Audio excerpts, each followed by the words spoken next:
All right, I'm starting a minute or two early so I can get going on time. For those of you who aren't live today, this is 1 second. Let me just make sure everything's working. Okay.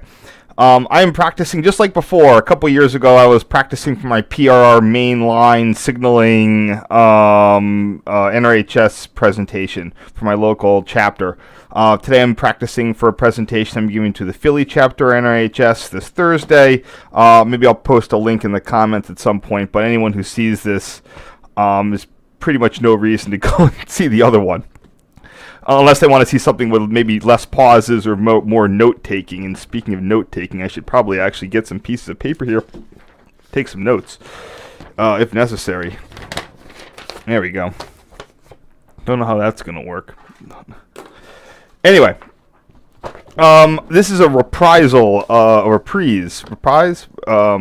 This is an extra, this is a redoing, reimagining of a talk that I gave back in 2008. I thought this would just be adding a few more photos. It turns out that I need to completely revamp. Surprise, surprise! I needed to completely redo the presentation that I first made over a decade ago. Not only do I have vastly more photos, I definitely wanted to rearrange it better. So it took me the better part of 5 hours today to put together this presentation. And I'm going to get started here in a second, but this is just sort of an intro for anyone who is either, there's only 2 people watching right now, but anyone else who's going to be coming along after the fact. This is a talk on Amtrak, the surviving PRR towers on the Amtrak Harrisburg line between Philadelphia and Harrisburg. This is just they still exist. Some of them still exist. Many of them, a number of them have been closed. A lot of the line is now CTC, like everything else in this world. But for a while, the PR main line was frozen in time and was a really amazing sort of living history example. And I hope you enjoy this. But just be aware that there might be pauses or stops or dead air. I do not have any notes for this. I know what I'm talking about. I should be able to do it just off the top of my head. But be aware that this is a practice, and I apologize for any quality issues. So, unlike a lot of my other stuff, we're going to be. Do you have anybody actually watching here? All right, I'm going to be starting with a slide deck. I'm not going to make it full screen just for brevity. But like I said, the title, here we go, is PR Mainline Towers in the 21st Century, an inside look at Amtrak's Harrisburg Line Towers from 2002 to 2019. So, why do we have interlocking towers? Well, we're really not, there's already a thing. First off, the concept of railway interlocking is the prevention of unsafe situations through technological means. This is a very broad definition. I'm not going to specify. It can be almost any kind of technology, from mechanical to computerized. Interlocking towers are structures that house the interlocking hardware and the persons who operate that hardware. The hardware can be mechanical, purely mechanical, electromechanical, or relay-based. You can get some solid-state stuff, but for what we're talking about, it's going to be one of those 3. Interlocking towers are also block stations. They handle train routing, train orders, and protections, absolute block protections for construction, wrong railing, anything like that. And finally, interlocking towers are communication hubs. They receive instructions from the dispatcher, and they transfer information to the dispatcher in an age before instantaneous and ubiquitous communications. So modern dispatching, since the 1940s, advances in communication, specifically telecom and computing, has allowed direct dispatcher control of interlockings and direct supervision of trains. Before, you had something called paper dispatching, where you always had dispatchers, but was the dispatcher looking at a live display of what was going on, or was the dispatcher simply tracking trains via pieces of paper based on information relayed to them via their tower operators, block operators, station agents, etc.? Modern dispatching also makes use of much more bidirectional operation, aka you might know it as Rule 261 or centralized traffic control, which has replaced which has ultimately replaced current of traffic operation, aka Rule 251 or automatic block signaling, where each track had its own fixed direction of travel.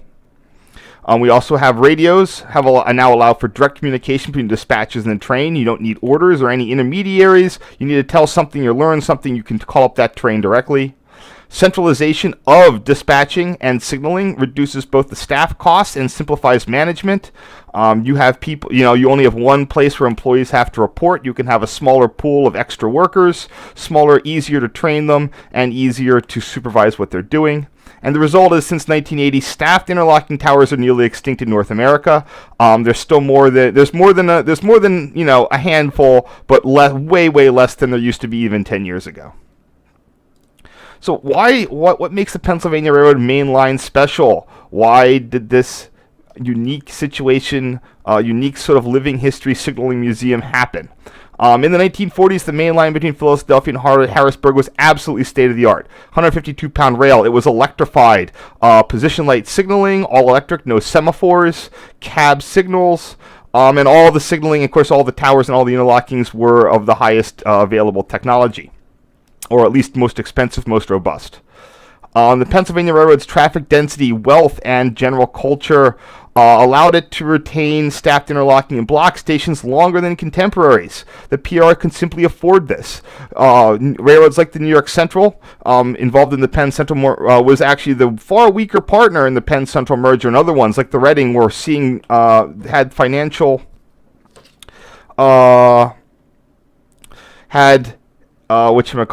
we're seeing way more financial pressure early on, starting in the 40s and 50s, as coal traffic and other traffic declined, to reduce their staffing and increase efficiencies. The Pennsylvania Railroad didn't quite have this amount of pressure, so they did not see the need to invest in labor-saving technologies like centralized traffic control, and simply the PRR liked having block stations, and they could afford it, and they did it.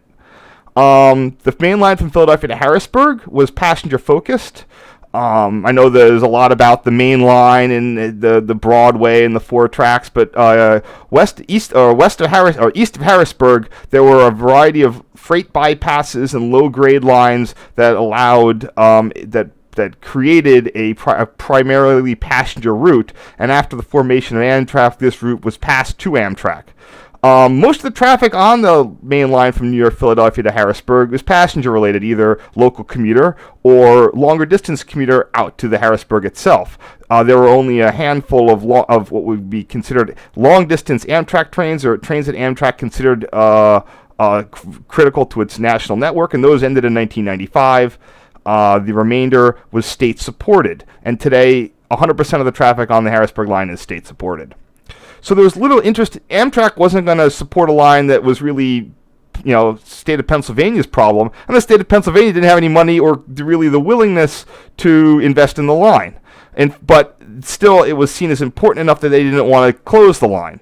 So it basically entered a form of stasis, where only repairs that were, there was always money for repairs and there was money for operations, but no money for any sort of capital improvement. That was until 2005. Like I was saying, this was what I consider to be the last tower-controlled main line. Now, there's some arguments about the Long Island Railroad, and that is true. SEPTA closed all of its towers in 2003.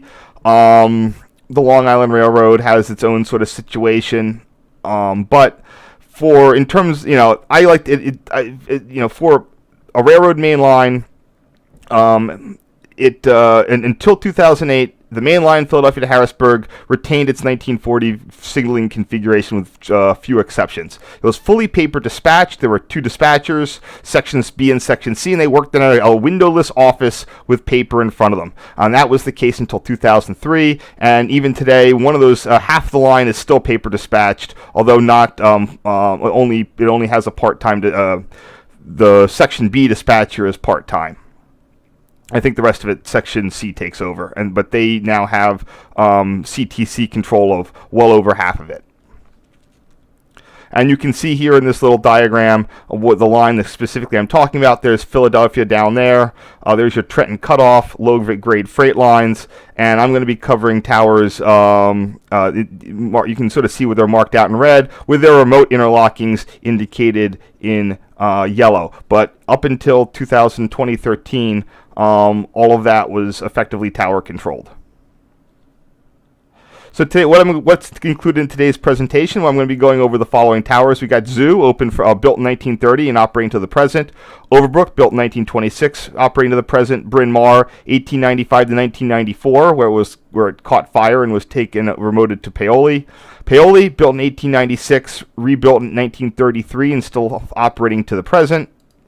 Thorn, 1938 to present. Park, 1937 to 2008. Cork, 26 to 2013. State, 1937 to 2017.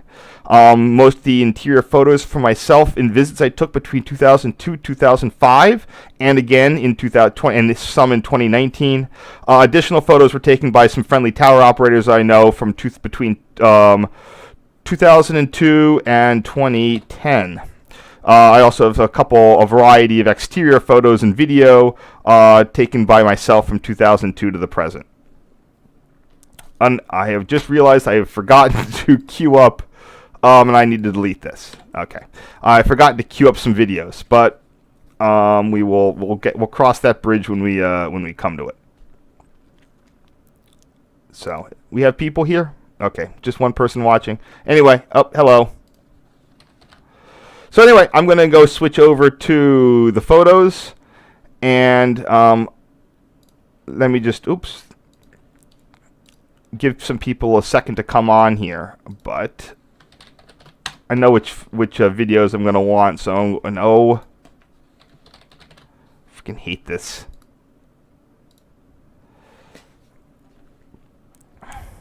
Need to make sure I have them up. All right, that one.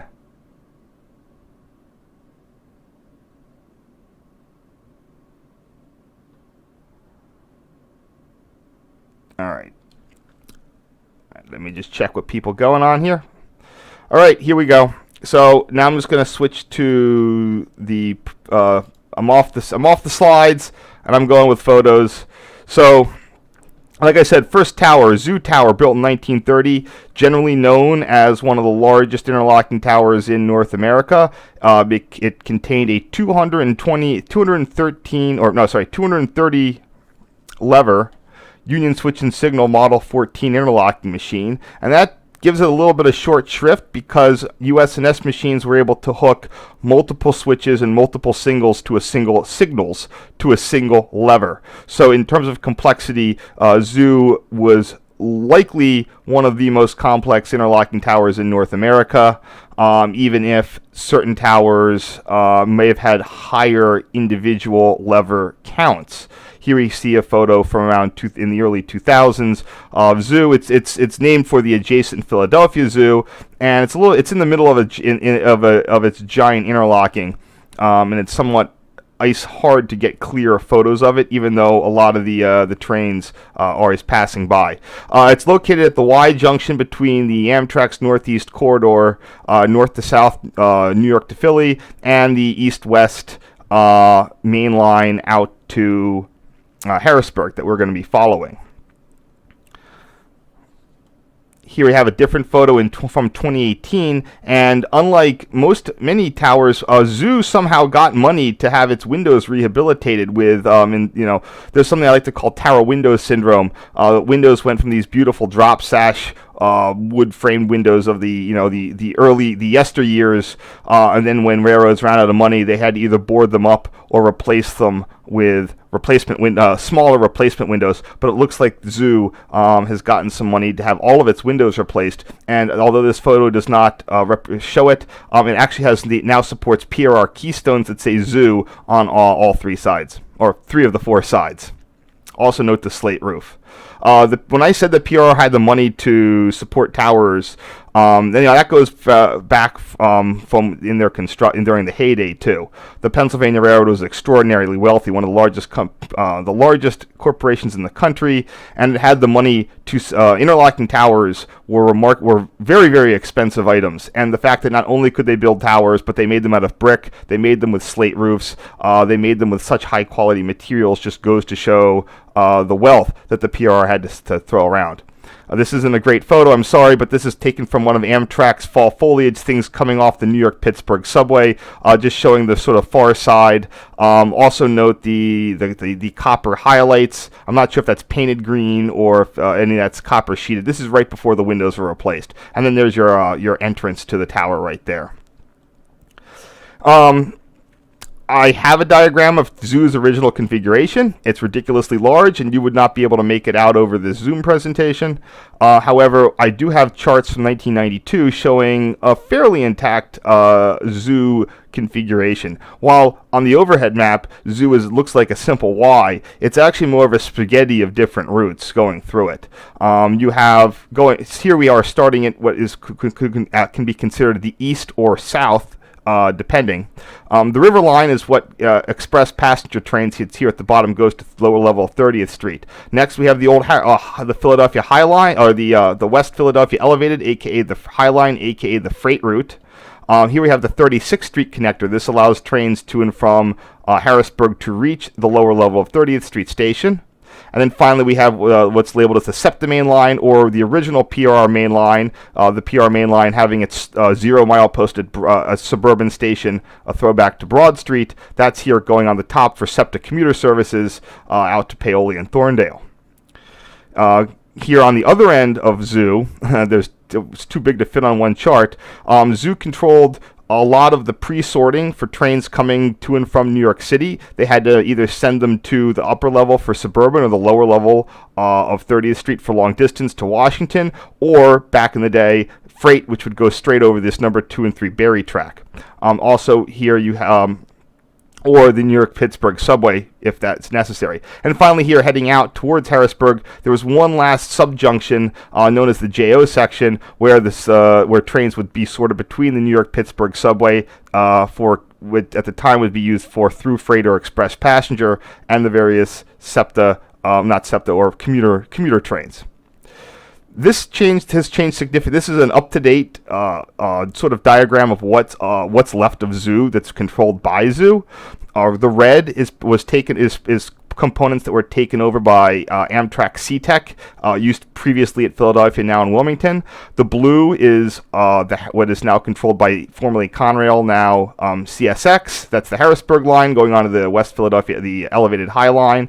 And blue is the most recent part taken out of Zoo. That is now controlled directly by the SEPTA dispatcher, and that took place around 2010. So you can see there that the Zoo's territory is shrinking pretty rapidly. Going to the next bit, again, the whole these sections over here were turned into Mantua and Girard interlocking, controlled by C-Tech, and it still has this sort of JO section controlled by itself. So Zoo is sort of running out of territory. But we're going to be looking at this 2006. These are photos from 2006. And this is what when it's still controlled, trains coming out of the upper level of 30th Street, heading either to Trenton primarily or Paoli Thorndale.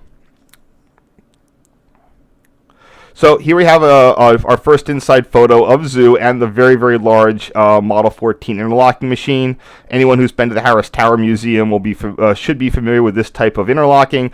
I'm not going to go and start explaining every little bit here. I'm going to portion that out as we go to the different towers. Hopefully I won't forget anything. Above is the fully illuminated model board. The PRR boards used a fairly basic single color paint scheme. We'll get into that, but this is sort of the only way you can even fit in the size of this interlocking machine at an odd angle. The interlocking machines, they tend to wanted to align them with the way the tracks worked. So the front, so I think the bay window would be behind us. Actually, I'm not quite sure that works that way. So anyway, forget I said that. But anyway, this just shows the size of the operator area here. Zoo at its peak was had quite a few number of people in it. I think. Hold on one second. I had a. I gotta put these in my notes for next time.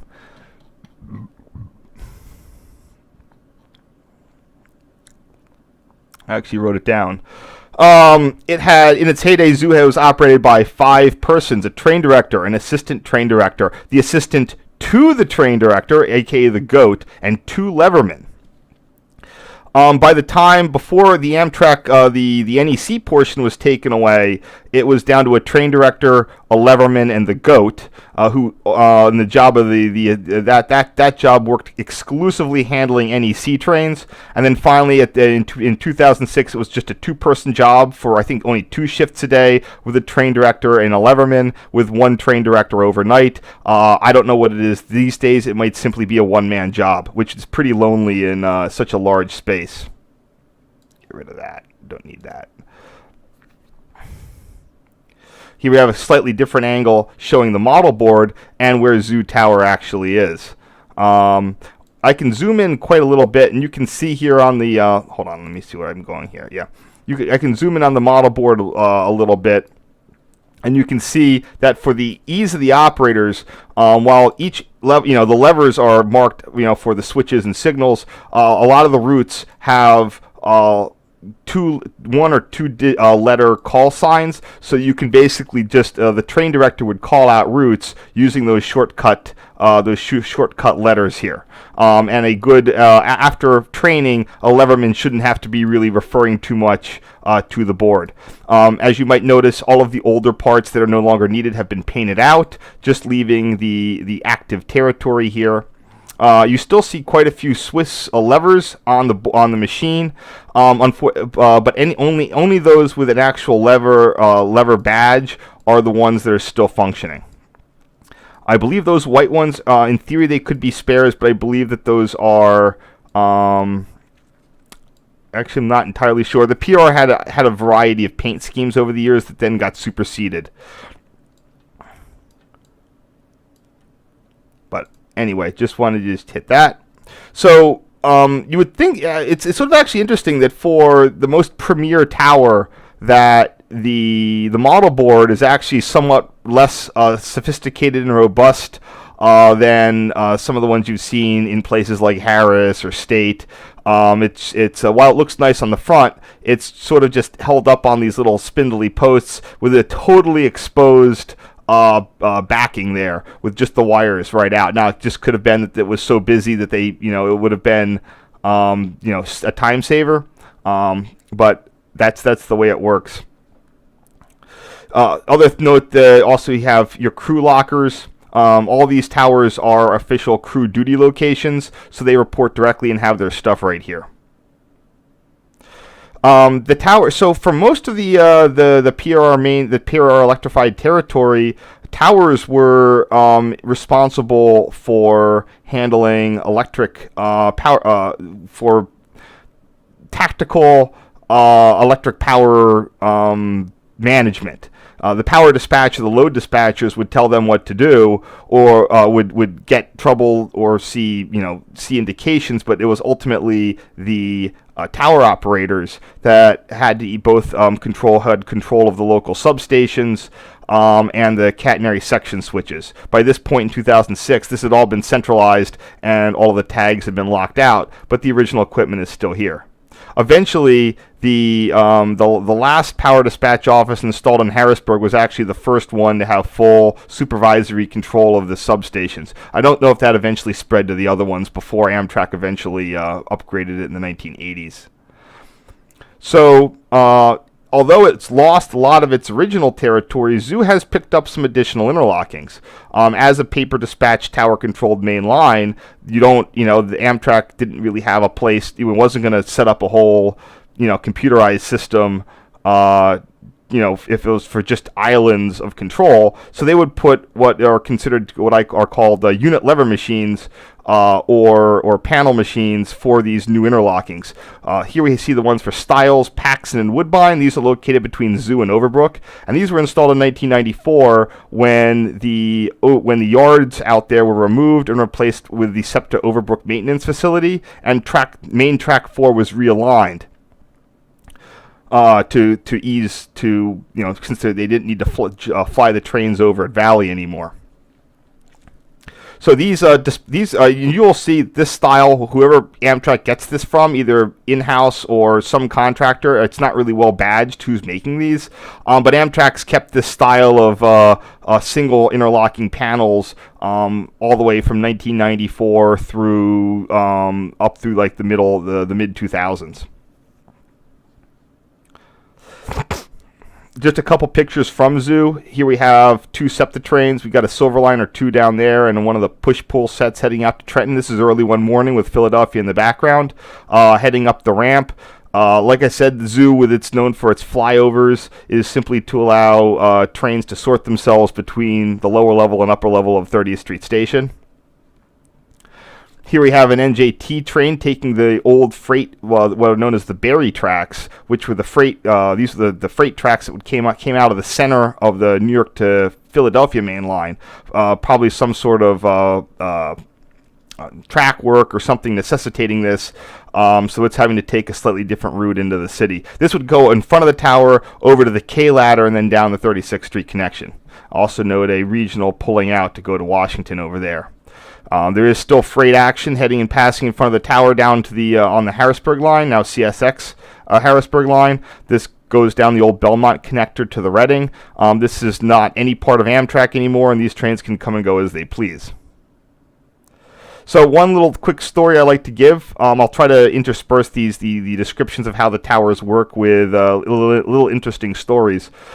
Shortly after SEPTA closed all of its towers in 2003, there were still some bugs to get worked out. Previously, the SEPTA operators were in close communication with the operator at Zoo, but once they went to a computer-aided dispatch system, the SEPTA dispatchers were either new to the job, new to what they had to do, or they were a little over subscribed. So this day, a SEPTA R7 Trenton coming out of 30th Street was on the track normally used by R5 Paoli's. And because, like I said, part of Zoo was this 4-track crossover between all those suburban lines and was responsible for ideally routing SEPTA trains, the Zoo just didn't hear anything about it and had routed this train, as would any, out to Paoli. The train went through the first part of the interlocking, noticed the misroute, but was able to get stopped before this sort of second chance switch that could get them over via the Berry track and the K ladder. So after they stopped short of the switch, tower canceled the signal, ran time, and here we are getting a slow approach over you screwed up, you got a second chance track. This is all now, I said, controlled by SEPTA. So here we are. Oh, wait, hold on. Oops. Need to redo these here.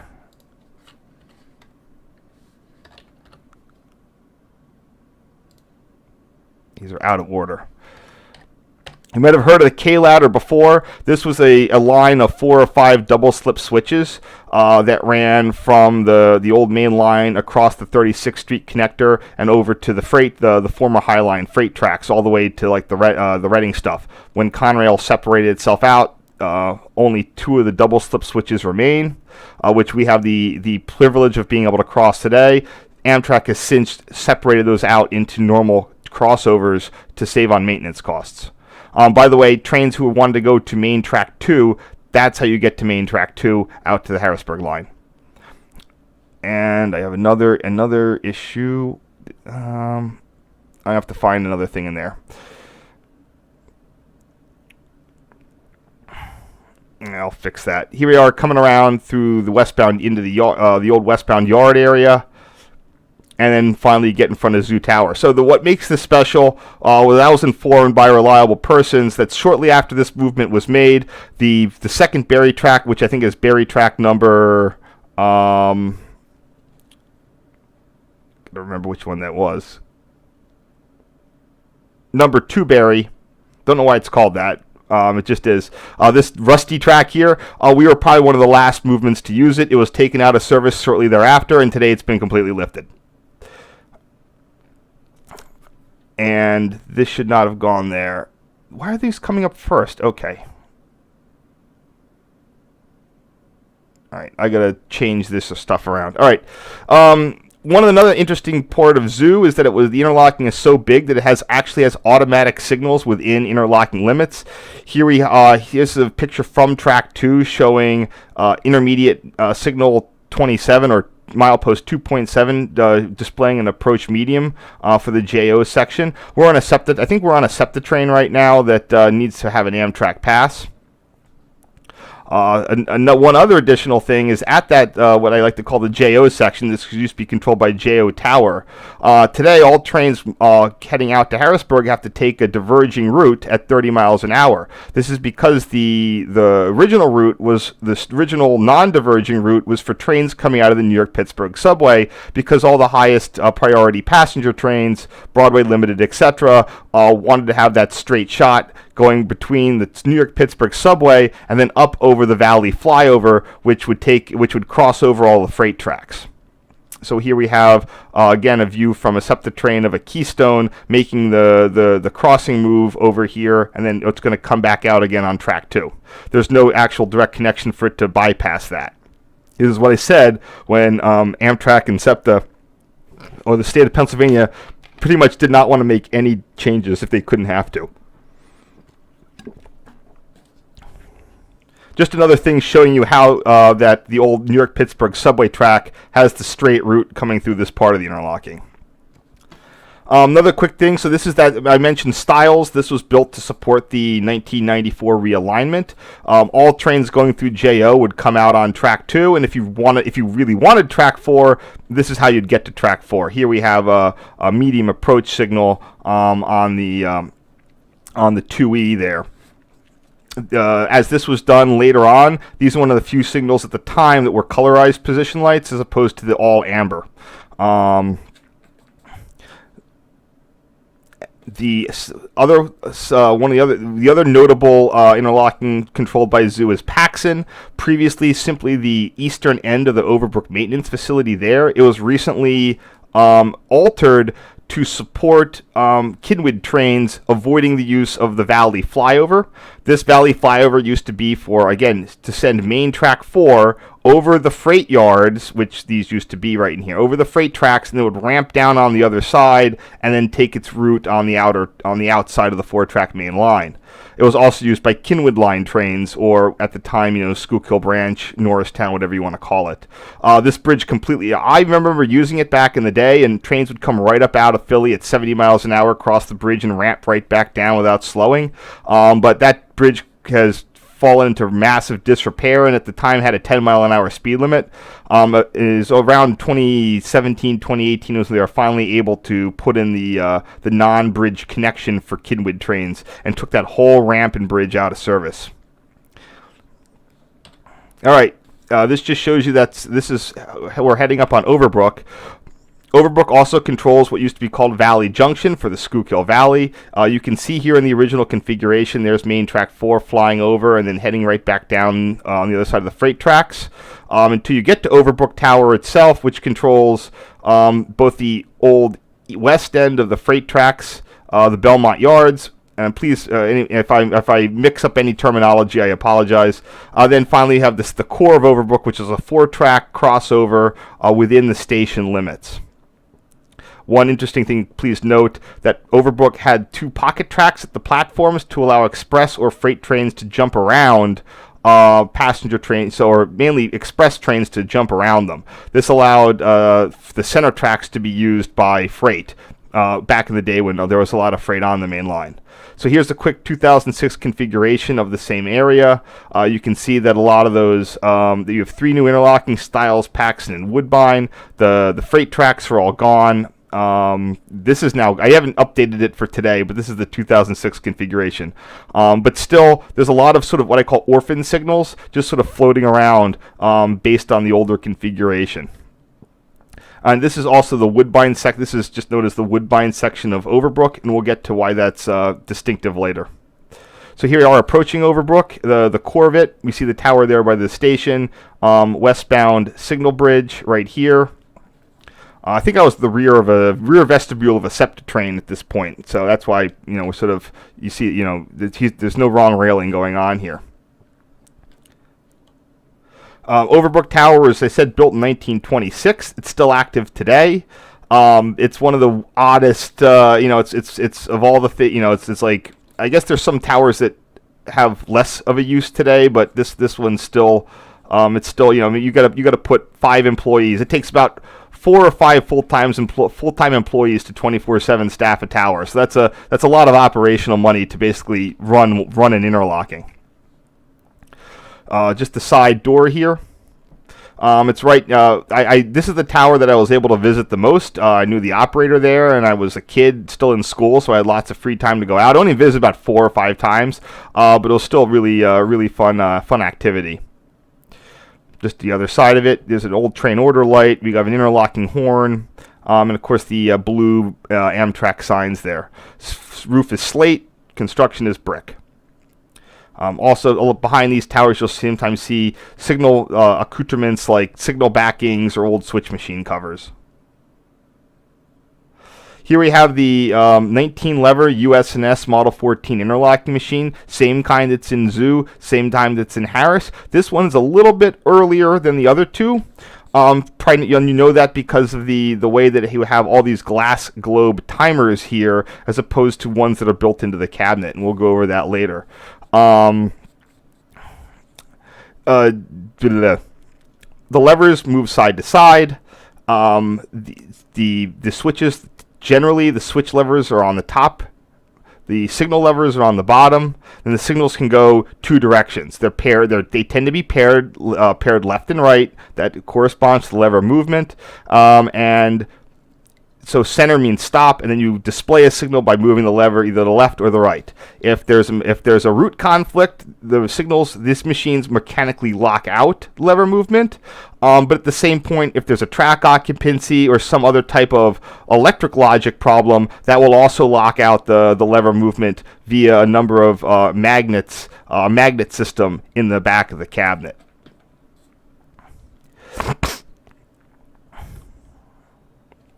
Overbrook is interesting because it actually has 2 interlocking machines, or machine/interface.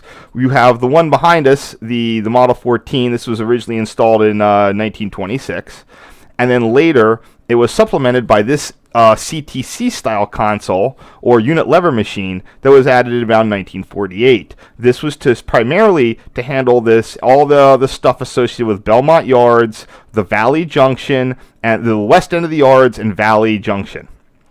The west end of the yards was called the Woodbine section of interlocking. That's under direct wire control. That means that the logic for that is all relay based, and it's handled in the basement of this tower. These unit levers are simply an interface for it. Valley Junction, or Valley interlocking, is CTC, or what we call CTC, even if there is or is not traffic control. That means that this sends out code commands to the remote interlocking station here at Valley. That takes a little while and eventually comes up. It's a little hard to see, but there's quite a bit more complexity to this. And you can also see how the track 4 alignment was handled when they just sort of taped in a new track 4 there. I can go well into the details on these things, but this is just to sort of give you an overview.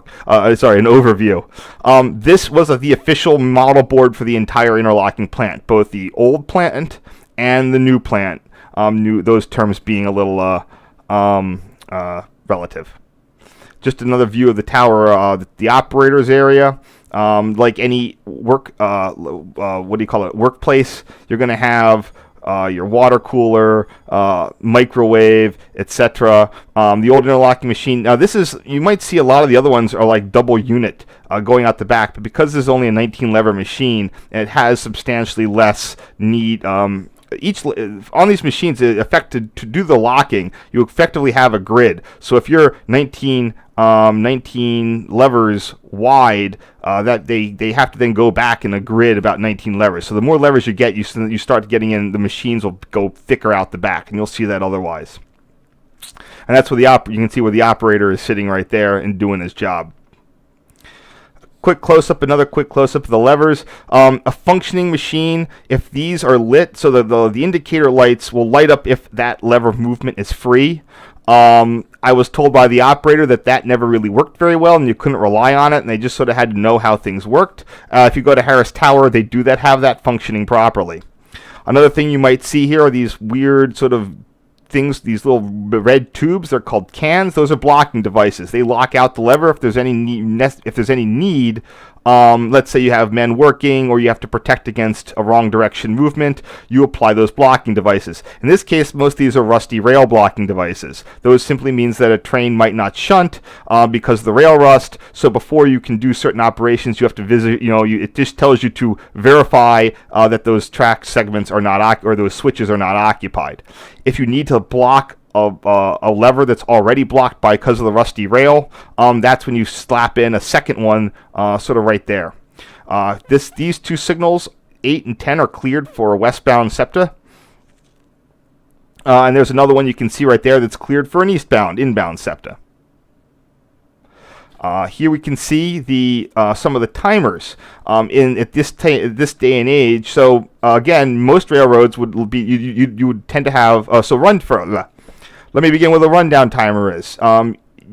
So while the interlocking machine prevents conflicting routes and other unsafe situations, they don't want you to be able to cancel a signal in front of a locomotive that can't get stopped in time and then reset the route so it then can crash. So the solution, you can cancel the signal immediately, but the route will not be freed up until you run one of these rundown timers. And each one of these timers provides a bespoke time depending on track conditions, speeds, etc. So here, one of these shorter distance ones, the 10, this is at the end of the platform. Your rundown is only 2 minutes and 54 seconds because the block ahead of it is very short. Whereas other ones on full track speed and full blocks, you have 4 minutes, and they're all calculated to almost very individualized numbers of seconds. Most other railroads would have one timer for an entire tower, and it would be like 8 minutes. But the PRR had the money to spend on all of these. This is so we're going to be looking up here next. This is called a panel blocking device. When we get into these later, these are a efficiency aid for the tower operator. Whereas normally you would have to, let's say, if you wanted to block trains going west on 4, you'd have to apply blocking devices on individual signal levers or switch levers. This allows you to spin this knob and block out that route entirely. So here we have, and same for going reverse direction. That's blocked by default, and you have to spin that knob to be able to route a train going the reverse direction. You'll see these in most of the PRR towers. Again, this is a rarely seen bit of interlocking tech that the PRR widely implemented because it could. Like Zoo, Overbrook had catenary section breaks. Not as many, though. It was not quite as complicated. That's there for the electric switch heating. They've sort of kit-bashed it into this panel. Crew lockers, again, not as many as Zoo, and it's also quite a bit more cozy up here in Overbrook. It is a pretty small tower. Also note you have your train order hoops if train orders ever need to be issued. For example, wrong direction running, instead of copying a Form D over the radio, Amtrak does get use out of its operators, and they can go out there with the train order hoops, or if they don't know how to tie a train order hoop knot, a clipboard.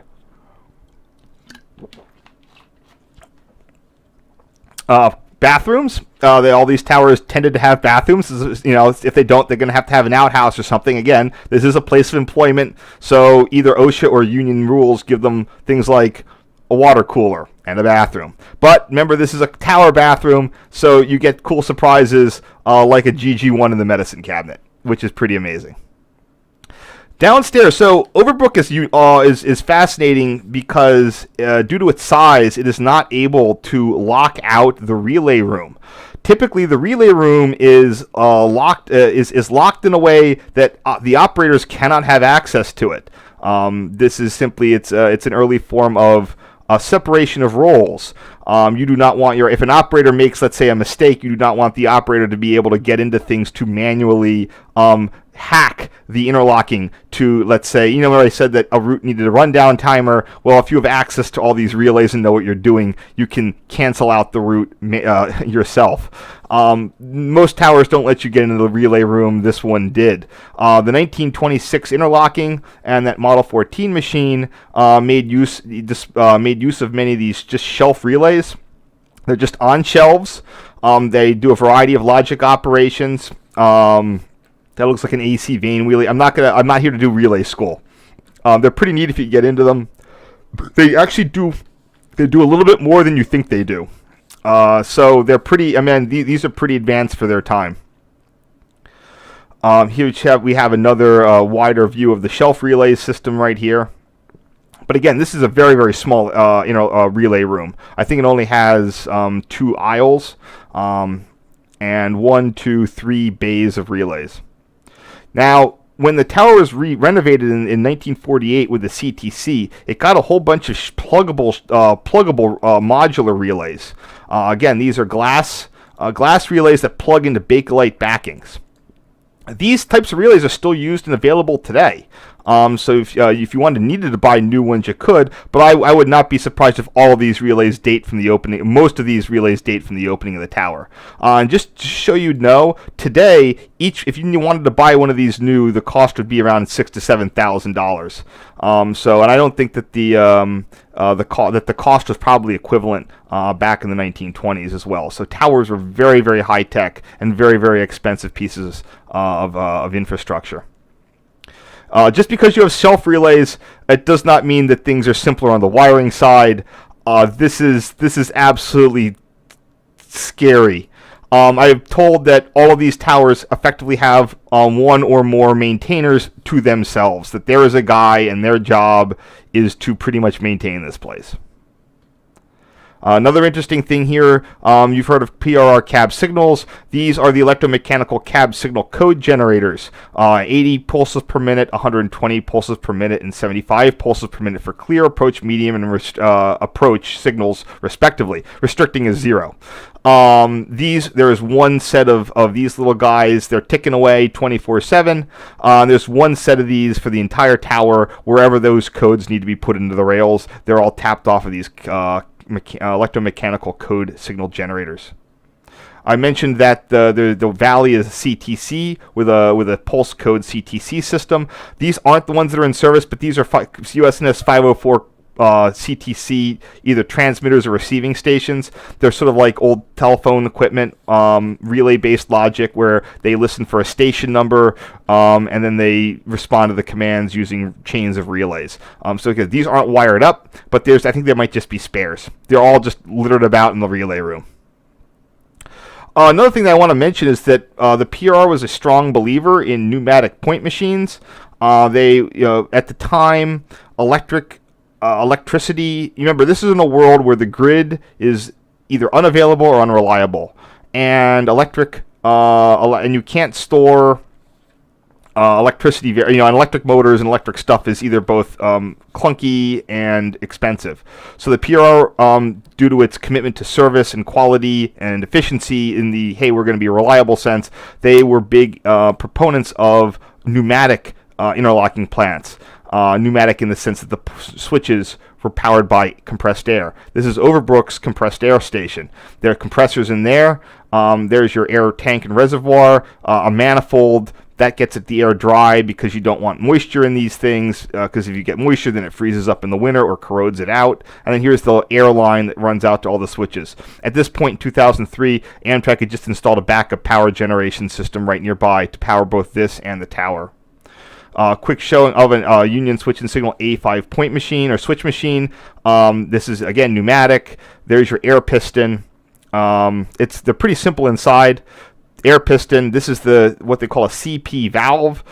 This is what takes the electric circuits from the interlocking machine and translates them into supplying pressure to one of these hoses to switch the machine. A lot of work in interlocking and power signaling technology in the first half or the first decade of the 20th century was how do you make something like this that's reliable enough to not just randomly throw under a train. That took a lot of work to make sure that the handle on the interlocking machine corresponded to the position of the switch.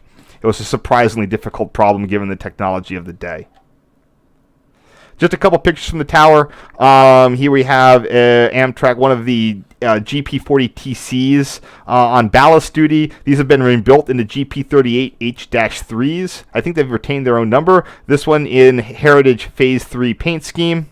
And then we have a P42 DC, probably pretty new, number 136, in its sort of early red and blue stripe scheme here, heading toward probably on a keystone of the Pennsylvanian, heading out on track number 4. Just so you don't forget, track 4, 3, 2, and 1. A couple interesting stories. One of the times I was visiting the tower, a summer thunderstorm went through, and we had a very close lightning strike that killed signal power on everything between Overbrook to the west. Now, because the tower is on both commercial, it's on multiple circuits. So the model board was lit up, but all the signals were dark, and the Union for the US&S, the Model 14 was dark, but the model board was lit up to show all the track occupancy, all the track circuits had failed. So here we are with just everything failed. Eventually, the interesting thing is we had the power to solve our problem was with us all along, and it was to turn this circuit breaker, to turn the signal power, to reset the breaker. That took about 15 minutes before the power dispatcher called us and told us what to do. Another interesting thing, once I was there when a SEPTA train, we were told to put a SEPTA train ahead of the Pennsylvanian. Then we were told that nope, the Pennsylvanian made it out of 30th Street, and now we had to hold the SEPTA train. So we had to take away its signal. That kind of angered the engineer quite a little bit.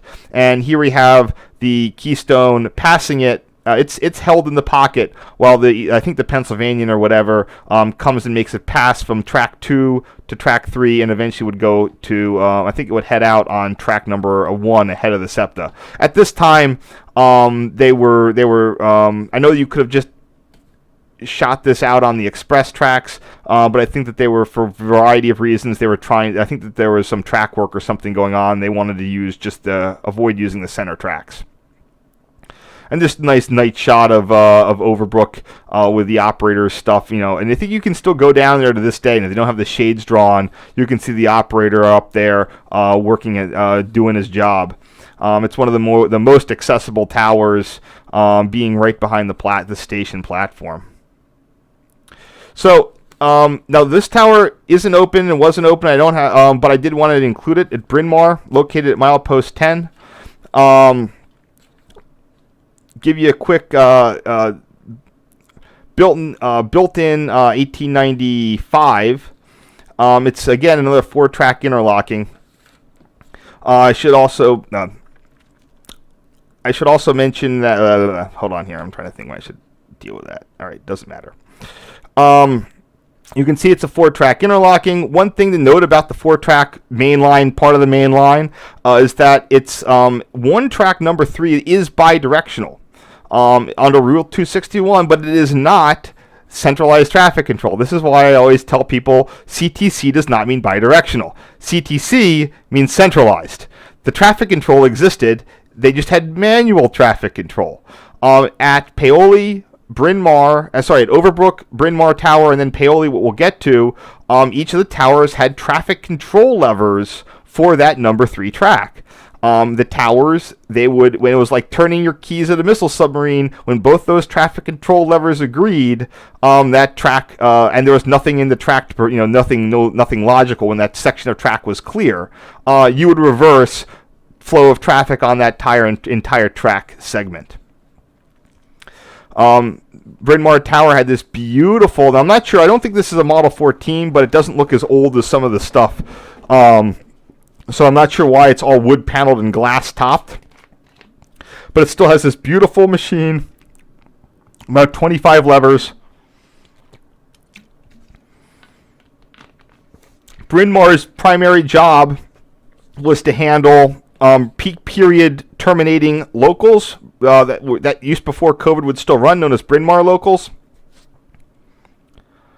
Again, here we see the operator's desk, telephone concentrator, auxiliary switches, and then another one of the panel blocking devices. Again, no PBRs on track 3 because that's bidirectional. And again, you could always just lock out. You could apply the blocking device on the traffic lever at the machine. And a quick, these aren't mine, by the way. I got these off the old defunct blockstation.net, but that site went poof. So I'm glad I preserved those photos. Then we again see the PRR style, just like Zoo, the sort of monochromatic PRR diagram. In this case, there is only one timer for this whole interlocking plant. So what happened to Bryn Mawr? Bryn Mawr caught fire in 1994, and I don't mean like got fully involved. I mean something in the relay room caught fire in 1994. It was a total loss. This is the reason that Bryn Mawr was actually replaced by relay huts, remote controlled from Paoli. I asked my tower friend, I said, hey, do you think that if Bryn Mawr had not caught fire, would Bryn Mawr still be a manned tower? And he said yes, but the downside being it would still only be open for 2 tricks. I think it was either open 1 shift or 2, or it was like either a split shift during the peak periods, or it was 2 shifts, day and evening or afternoon. Just another quick picture of Paoli Bryn Mawr Tower with the new and the old sitting there. And one other neat thing on Bryn Mawr interlocking is you have this old bracket mast. This is the exit signal on track number 4. Again, there's a pocket track on track 4, but not track number 1. Also, we can see an honest-to-God, legitimate Bryn Mawr local doing the whole turn-back thing. So it's pulled in, it discharged, it pulled west of the signal, and then it's going to come and run dead back into Center City. It'll be interesting to see if these come back at some point. By the way, one thing I'm going to mention is that with whatever reconstructions they want, this is not Bryn Mawr is not really well placed. It's too close to Overbrook, and it's also in a station. So the plans are to completely eliminate Bryn Mawr interlocking and move it to around Villanova. Next tower, Paoli. Paoli Tower is a sister to Bryn Mawr, built in 1896. It's had a little bit more of a rough life. It is the tower that will not die, and we will go into that shortly. Wait, hold on. Okay. Sorry, I'm running ahead here because I want to see what I did. I didn't trust myself. Here we see just another quick. What am I doing here? So Paoli has 2 parts. It was originally a pretty simple. So Paoli is located at the end of the original suburban district in the original suburban electrification. So the tower was built in 1896, electrified in 1915. This is where the yard was. So Paoli not only handled crossover moves, it handled trains going into and out of the yard. Trains would enter the yard through this track or this track there, coming out. Then they would do their stuff, and at the end, when they had to come back out, there was a duck under. They'd pop back in, and out they'd go back down to Philly. You also had a variety of extra tracks that would allow pocket tracks that would allow trains to turn. In this fill-out track was located so as like a pocket where a train could enter, could pull forward. See what this 2R was? You'd pull past that 2R signal, re-enter the fill out, and again head out. So they had all sorts of ways to expedite rapid turns of suburban trains. In the 1930s, when I said it was rebuilt, so I think it was originally built possibly with a mechanical machine or some other type of interlocking machine. In the 1930s, along with the electrification, plans for the electrification, they replaced the interlocking machine and added what is called the east end here. This allows trains to cross over from the express tracks to the local tracks, and is sort of key to most of Paoli's operation today. And here we just see a picture of Paoli, the substations back there, and it's the main crossover part of the interlocking. Paoli looks the way it does because it was, in fact, it was derailed into at some point in the like 60s, or at some point in the 60s or 70s. It suffered a bit of damage that was repaired, fortunately. So also for some reason the bay window fell off. I don't know what happened with that. This is the most bedraggled looking of all the towers on the Harrisburg line. I mentioned the West End. Here we see the West End from the current news station platform.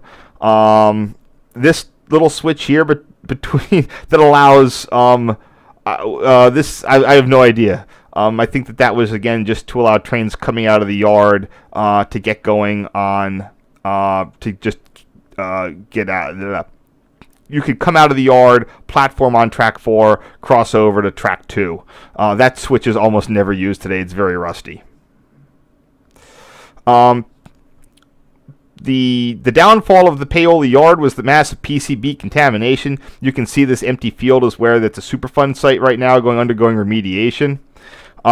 This side of the tower looks quite a bit better, and of course the rear looks probably the most normal thing of all.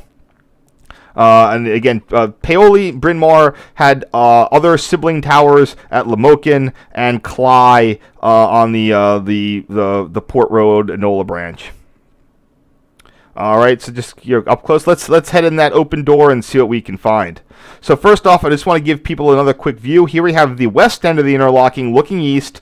There's the platforms. Here are crossovers. There used to be some double slip switches in here too, but those were eliminated to save on costs. And here we have the west end of the old interlocking. This is, again, the 2002 configuration, which lasted from about the the 80s or 90s up through the pretty much more, not that long ago. There's the duck under track. This was in place at the time. It has since been removed. This is the hill track, the extra yard lead. This is pretty much a glorified derail at this point. You just switch a train off there, off it goes onto the parking lot. And then there we have other leads for MFW and the old pocket track, also used for maintenance of way.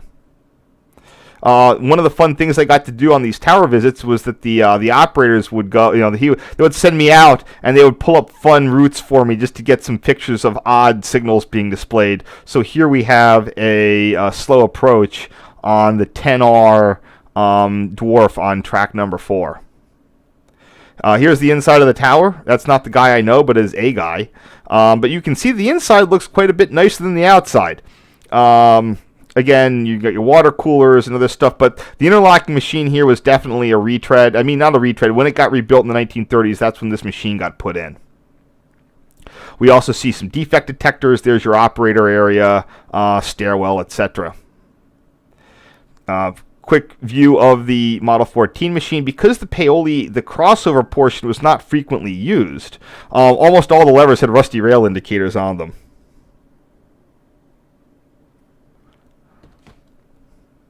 Close-up of the levers. Again, a lot of rusty rail going on. The number 12 signal has been displayed for a movement on track 4 west. Number 13, like I said, it's got 2 blocking devices applied, one for rusty, one for something else. Back of the machine. This, unlike Overbrook, this is a double wide, again to make room for extra interlocking bars within it. Also note that the model board is of a more substantial pipe-fed configuration with more like a billboard, like a box, unlike some of the other ones at Zoo, which were open in the back. Now, the condition of the model board was absolutely pristine. I have no idea if someone retouched this at some point. Oh, yeah, they've had to paint out some things. I know that this was definitely, it looked like that there is some more recent and less recent paint outs, but the ability to stencil, I think I heard these were stenciled, that this is just a really fine craftsmanship, probably using paints that have sufficient materials to make them last a long time without fading. Note the double slips are still painted on the diagram, as opposed to the single slip. There's a gap in between, and then there's your east end. Quick note on the model boards. There's something I probably should have done. Need to make a note to do earlier. Orange lights indicate track occupancy. Green lights indicate a signal has been displayed. Many towers and other railroads did not even give you that much, but the PRR again tried to be as helpful as it could. So here we have, here at the east end, we have a signal displayed on track 4 west. We have another signal displayed on track 1 east. Nothing necessarily displayed. You think that there's I can't tell if the 6R is up right now, but there's nothing going on in the plant. You also see your low air pressure alarms. Normally the pressure is between 110 and 90 psi, or 70 sometimes. If it hits below 45, you have to start switching. There's a prescribed position that switches need to be put into, and if things go below 20, you have to block out all the switches, because at that point they just will go on center, and you can't use them at all. There's 2 air pressure zones for the east and west, each with their own air pressure alarms. I also like to point out that while it's 4 tracks to the east of here, as freight traffic declined to the west, it went down to 3 tracks and then eventually 2 tracks, which is where it remains today. Just a quick look at the back. If you take the panel off the back of the model board, it's not quite as nice looking. A lot of this is fiber, not metal. Also, those are the 2 announcement bells. I'm not sure if one's for east or one's for west, but there are 2. That's pretty much the only warning that an operator would get when a train was approaching. It was called tapping on. When a train entered one of the approach blocks, you'd get a ding. Every so often, some blocks would not announce, and it was up to the operators to keep an eye on those if something was approaching. So oftentimes, wrong direction. Again, nice wood paneling on the interior. Bathroom, of course. Sink, not inside of it. Interesting. And I think that door goes down to the stairway. So this had a stairway at the top of the door, and that's also where the chimney trunk would be. All these towers, of course, had notice boards. This one is a vintage model with the old pointless arrow. Conrail also still referenced. Philadelphia Division didn't exist either. I don't know. Almost nothing on this board is really in date. I mean, the bulletins are, but the stuff isn't.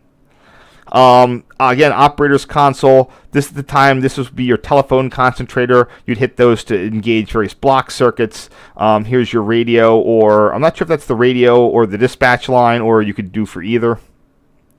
I mentioned that Bryn Mawr was put under the remote control of Paoli. This is, again, similar to the ones in Zoo, and this was put in about the same time as well. The way these are worked, you think these are fancy or push button, that these might be NX machines or entrance exits, where you just hit an entrance button and you hit an exit button. No, they are not. These work. You have manually controlled switch levers down there. You set your route with the switch levers, and then you press the button where you want to display your signal. So you have 4 there, and then another one on the other side of the pockets. These other little things are for blocking devices. You can pull those, and that effectively blocks the route out, or the area of the interlocking. And there's, again, occupancy lights, and this also has these little LEDs. They'll show you if it's a signal is displayed or it's stop. This one is displayed, and it's also indicated it's fleeted. That means it will keep displaying as long as you just let it as long as you let it alone.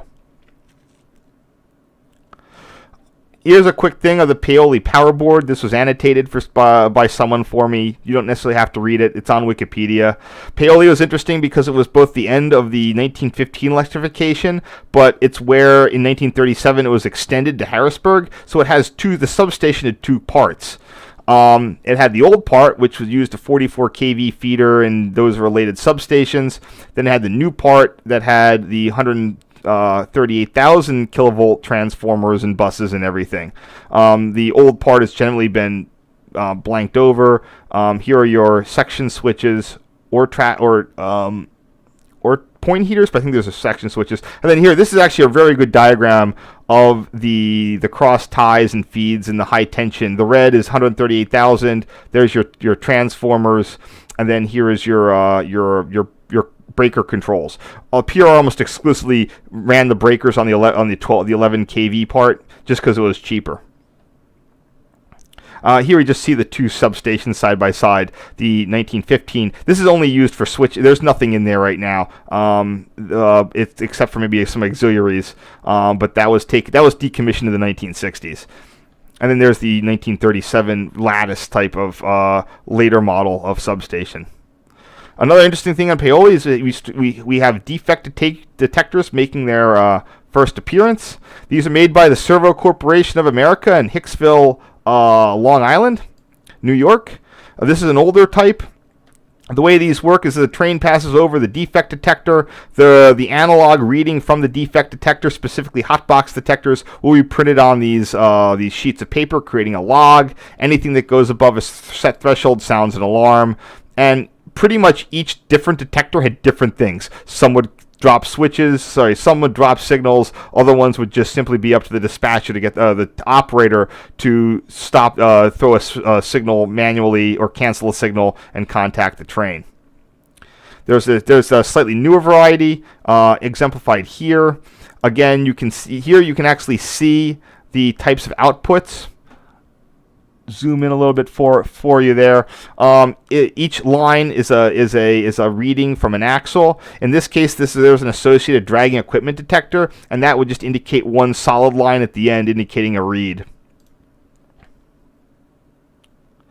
Paoli, like I said, is the tower that will not die. It is currently undergoing that. It keeps getting. Is currently having a lot of its territory being taken away. The short-sighted Paoli station modernization project took the center two tracks and built an island platform. Now, which will permanently create a bottleneck here. Wonderful. So this was the first cut of what they took out of Paoli interlocking, and you can see the center two tracks are gone. They've removed some of the switches, and it's only gotten worse since then. This is what is all left today. A skeleton crossover and a couple of maintenance away things. Paoli is really not, but the East End is still there, so good for it. But it is slowly getting ready to be retired, although no date has been set. But it's just crazy how it's holding on like this. Oh, I should mention that Duck Under is gone. I'll edit that out. Another quick photo from the tower of 23, SEPTA ALP 44, number 2308, passing west on track 4. And so you see some of the interlocking stuff.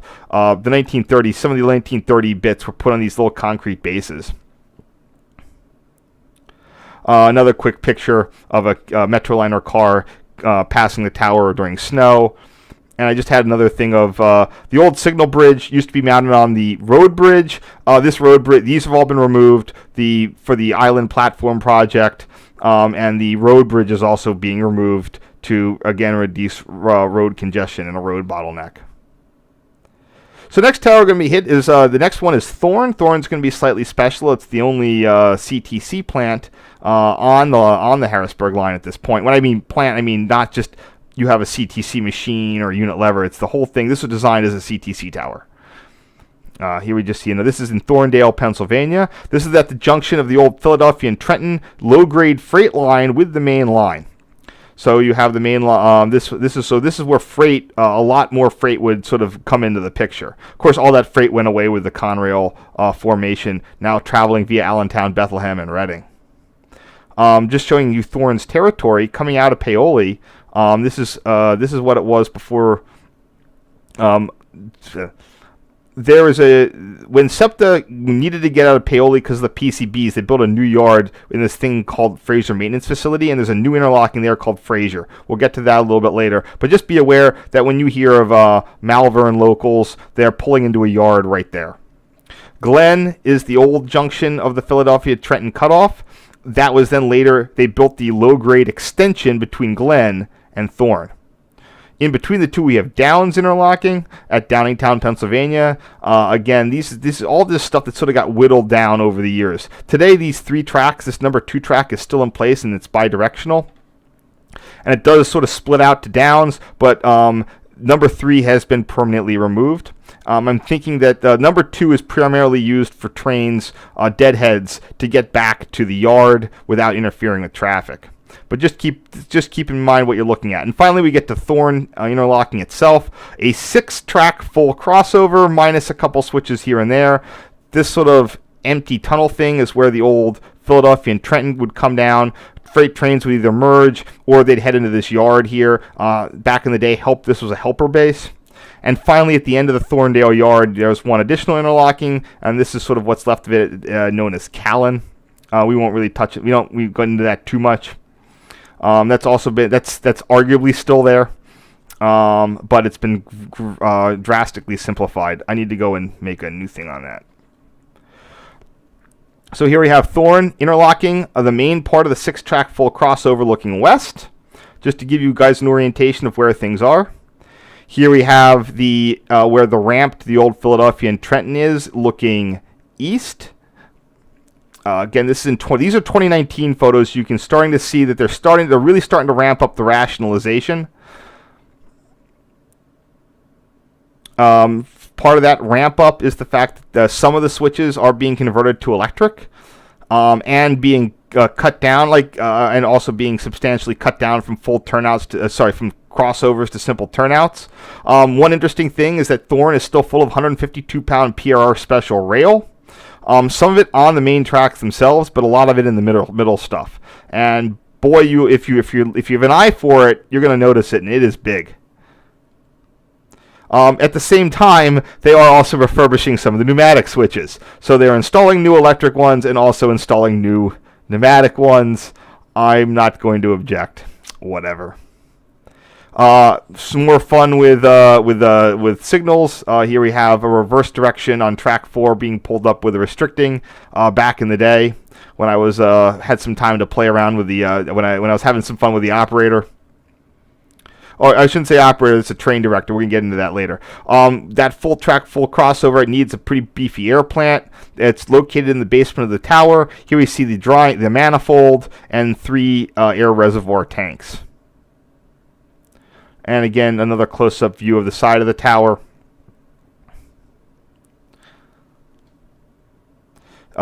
Inside, this is one of the newer ones. Like I said, Paoli, Bryn Mawr, made in the 1890s. Overbrook 1926.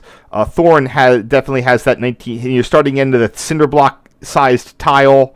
Definitely has a 30s vibe to it, or maybe even to the 40s or 40s or 50s. PRR started standardizing on this design, but it feels like a school. We'll get into what this giant green thing is in just a second. Other thing, they always have water coolers. This guy's got a fridge. Again, we'll get into this giant green thing in a second. The giant green thing is the CTC machine, or I mean, it's got a builder's plate, union switch and signal, centralized traffic control. Even though there's not a lot of traffic control involved on this, I'm still going to call it. This is a 2019 photo of it all lit up like a beautiful little Christmas tree. CTC again. The Thorn interlocking itself is direct wire. These little switches, they control relays in the basement. It happens immediately. It's a direct acting. Everything else that I mentioned on those diagrams are remote interlocking plants that are controlled by a CTC code line. The CTC code line is this. You might not even notice it, but it's between Glen and Downs. This whole area, this is running right along the tracks or along Route 1. That's not Route 100, but it's whatever the road is there, Route 30, I think. In this case, they're trying to combat some moisture issues by hooking up a tank of liquid nitrogen to pressurize the line. You can see the ice from the adiabatic cooling right there on the valve. I'm not kidding. So these are from the 1930s. They are lead sheath telecom cable that transmits a variety of phone and code lines. When I say code line, I literally mean it's sending out it's like a teletype. It sends out we'll get that in just a second. I want to go over the CTC machine real quickly here. Each one, it's designed. It's sort of panelized. On the far right, you're going to have Glen right there, and the old Dale interlocking. Dale was the connection between the Trenton cutoff. It would go as a bypass, and there was a little flat junction. That's long out of service, but you can see where it used to be. Here are the unit levers for Glen. Here are your unit lever. Here are some additional catenary section breaker levers. Here are unit levers for Downs. Everything on the bottom is signals. Everything on the top, the stuff on the top are switches. Signals have 3 positions. If they're both, if it's the signal is it's stop, it's red. If it's displayed, you're going to get a yellow on either the side. Traffic, there's a traffic lever there. Basically, these can be whatever you need them to be. Also note each interlocking has low air alarms associated with them. And then here we have the Thorndale proper.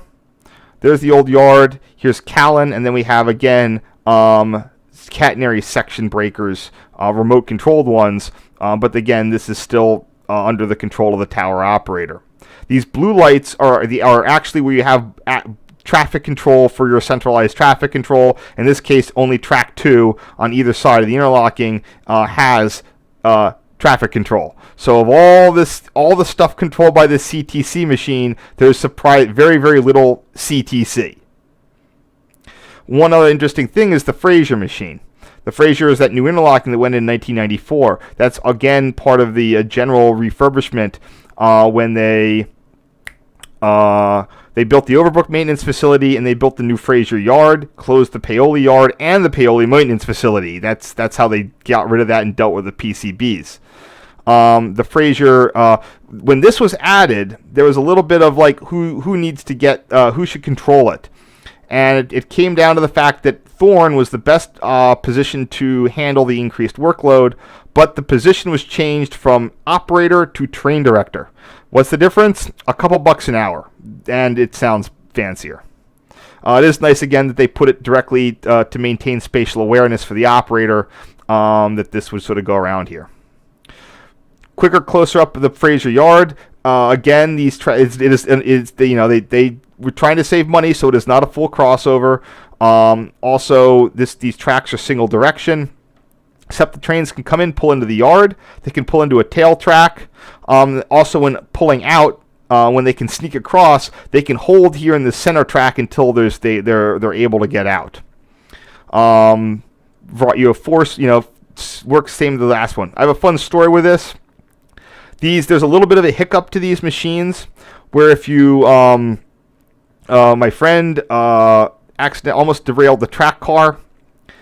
It's because when you throw a switch and you hit a blocking device, it immediately, or you hit a block. There's a tab to block, to enact the blocking device. It immediately cuts power to the switch. So the switch had not finished throwing, and then he gave track cars cannot get a signal. They have to be given permission pass stop. So he gave a permission pass to stop when the switch was on center. That means not either position. Fortunately, the track car noticed it, but I think my friend got I think he got some days off for that one. Here we have a close up of the Glen territory. Unlike some of the other ones, again, the orange light is track occupancy, but there are no signal lamps on these model boards. You have to look at your unit levers. Here at Glen, we have 3 signals. One of them only has one direction. The other 2 operate in both directions, and 2 switches, the 99 and the 103. Dale was the last to go. That had had a derail and a pair of signals on the single track right there, but that's been gone for some time. Next, here we have downs, or between the 2, we have a switch for point heaters and 3 catenary section breaks. One of which is open, the other 3 are closed. Downs interlocking, 3 signal levers, 4 switch levers at the time, and then one of these traffic controls. And that's the thing where you see this yellow, the little blue lights. That's the thing that will set traffic back and forth. Another fun story here. Once my friend worked overnights in the tower. He always liked working overnights, and there was a runaway that came out of Fraser Yard, and he noticed that a track occupancy light suddenly appeared and went up to downs. I think there's multiple track. It would go to downs, and then it would stop, and then it came back the other direction and eventually settled. There were a couple runaways like that got hushed up pretty well. Oops, wrong way. Wait. Yeah. Here's Thorn itself. 6-track full crossover. whole bunch of stuff. You get the drill right now. I'm going to go into a little more detail on this one. Here we have a very close-up of the levers. So this is taken on the overnight shift when absolutely nothing is moving. This is taken on a weekend. Here we have currently a route is lined for a SEPTA. So all SEPTA trains will go crossover from track 4 all the way across and platform at the high level on track 1. Sometimes they'll platform at the low level and have to come all the way back. Then they just head right out there. So here we have the 57 switch reverse, 53 switch reverse, 49 switch reverse, 47 switch reverse, 41 switch reverse. And then when the train comes in, you just give it one of these signal levers. So this is basically locked out. This whole move will lock out the whole thing. And as there is actually a train in the process of transitioning that, and that's why those two track occupancy lights. So that train is somewhere right over there. And all you do is there's only one occupancy light per track in the interlocking. I think it's one, maybe a couple. There's a couple for some of them. But whatever he's doing, he's taking up those two. The other red lights are to indicate catenary plates. That's where if you need to lock out a section of or de-energize catenary, it tells you what track it's been de-energized. It's just a reminder. Those aren't interlocked in any way. So this is where I need to cut to the video. I don't know. Is anybody even watching this? I guess people are watching. I mean, this is going to go on for a little while. I hate to have people on YouTube watch YouTube, but I need to pull up.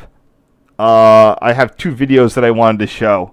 The first one, I don't have these. I should have had these ready to go, and I apologize that I do not. The first one is when I revisited in 2019. I wanted to make sure that I captured the sight and sounds. So here we have a I'm not going to really be able to capture the sound here, although I'm not sure if I can. I don't know if you can hear this or not, or how that works. But basically, the operator is going to be lining a route, that same route that I just showed you, going all the way across the. Oh, sorry, this is the wrong. Actually, the wrong video. Where is it? There it is. I'm sorry. For anyone who missed it, I'm rehearsing for a thing. So here we have the guy. He hits the unit lever, then he hits those little buttons under it. That means code this or activate, or it tells the logic to act on the lever. So when you switch a lever, it doesn't actually do a thing on this interface. You hit the lever, hit the button, hit the lever, hit the button, hit the lever. You only have to hit the button once, but he's being nice. He's being cool and dramatic. And as soon as that last switch hits, he hits the switch, and then as soon as that signal's up, all the switches get locked out. I'll play that one more time of how this works. You hit it, he switches the switch. He requests the switch reverse. He codes it. Now it's gone down to the logic. The switch is in the process of throwing. He does it again. He does it again. Now, as soon as the switch is done throwing, you can see that yellow light lights up. That means it's done. It's in the reverse position. As he goes along, you'll see all of the ones he's hit that yellow light. Now he's waiting. Now this guy, the operator, is now waiting for the last switch here, the number 41, to reverse. And as soon as it's reversed, boom, he's going to command that. He's going to command the 58 L signal. He's turning the toggle to the left. He commands it, hits the code button. Now, as soon as that hits, all these switches, that red light means these switches are locked out. They are part of an active route, and you cannot change them. And as soon as they all lock out, the signal display yellow light comes on. The route is now set. There you go. Pretty cool.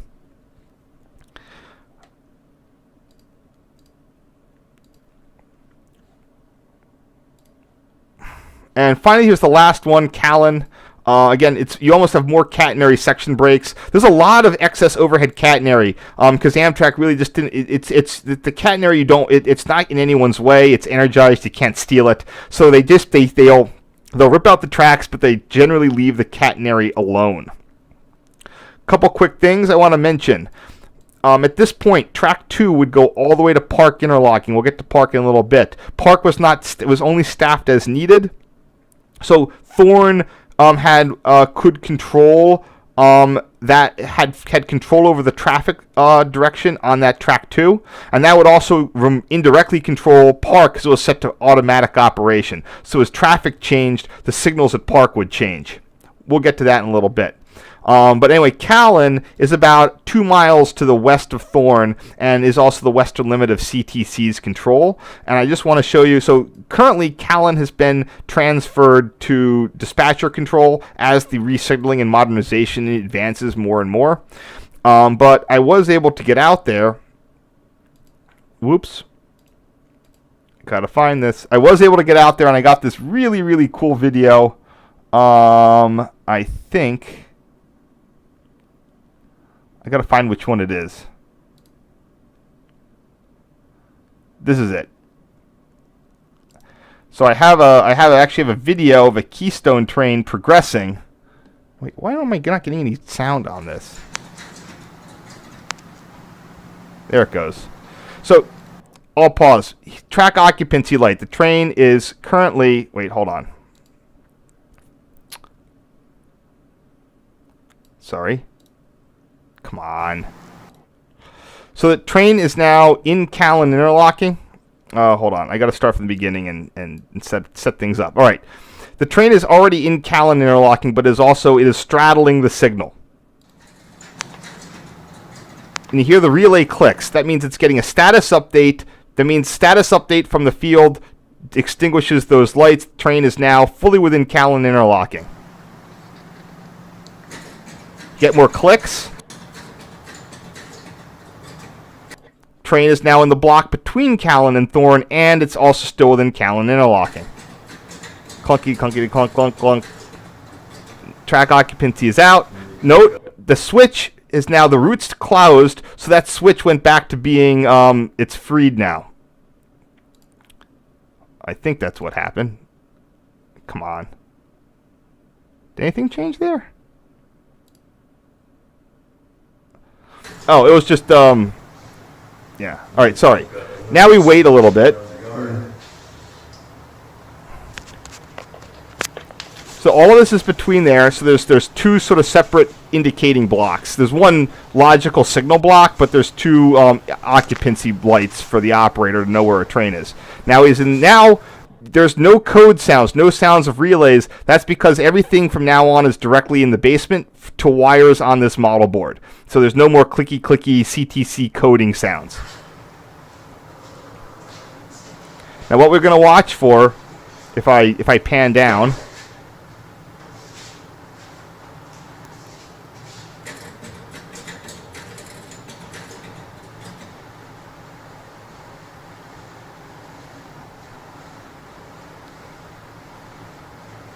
so right here, there's the 44R signal is displayed. That's the one right there.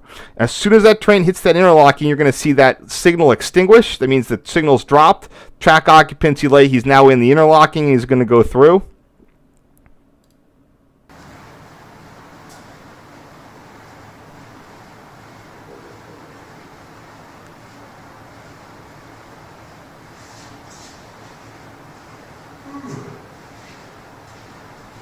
Not moving quick. No, there, right there. So the train is actually. Well, might want to redo that just slightly. See how they go. No, sorry. First happens. Boom. Train's in the interlocking. Not moving quick. Signal drops. That's a 60 through here now. Oh, well, must be 90. Now's my cue to go head off and catch the video of your modern ASC 86 going by with a Keystone train.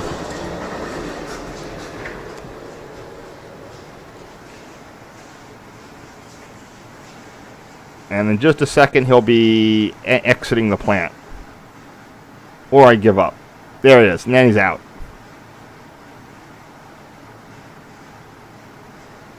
And there you go. So, yep, that's how that works. Let's see if anyone has any question here. All right. Anyway, back to the photos. Other things in the tab. Here's the old telephone concentrator. You'd plug your headset into this. It had circuits to Paoli, Cork, or Park, depending if those one is open. I don't know what some of these are. Fraser, Amtrak, it might be the dispatcher, Conrail dispatcher, lamp test. I mentioned that, hold on.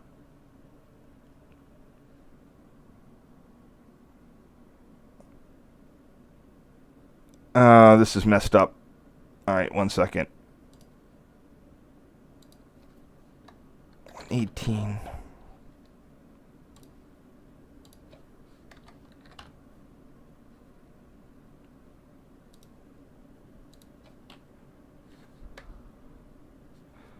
What? Sorry. Like I said, this is a track. Okay, anyway. Here we have a rusty rail diagram. These are at most of the towers. This just indicates which of the switches are have rusty rail issues. In this case, it covers everything from Thorn, Callan, Downs, and Glen. A lot of these have been up here are pretty much permanent at this point. This is labeled as 205, but these are just always on there. Thorn had more than its fair share of additional defect detectors. The one I want to look at is this Park detector there. This was for a dragging equipment system. When the tower was operational, that wasn't really an issue because there was someone at Park.